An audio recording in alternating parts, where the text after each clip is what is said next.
ำได้ไหมว่าหัวใครเคยหนุนตักพี่เจ็บปวดระดีเมื่อพี่ได้ฟังข่าวคราวเจ้าแต่งงานแล้วน้องแก้วเจ้าลืมรักเราเจ้าถุยเลยดังซึมเศร้าฝากความเหงาใส่ทางตะวัน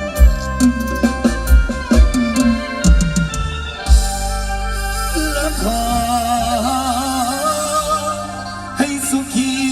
มันขอ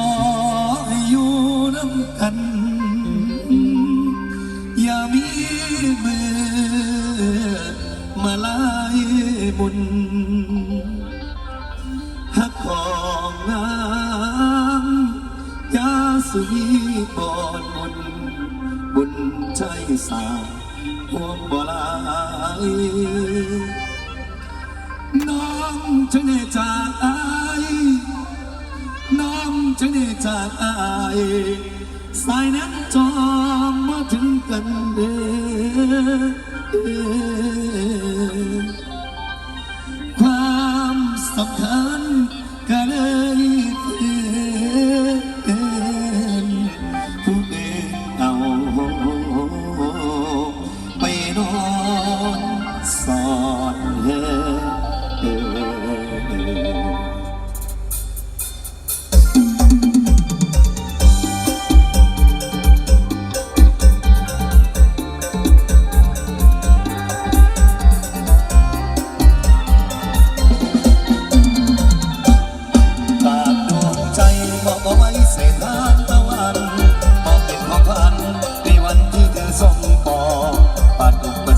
พบความรักที่ใส่หลอกจิตใจพี่ทั้งสี่ห้องจากบนบอ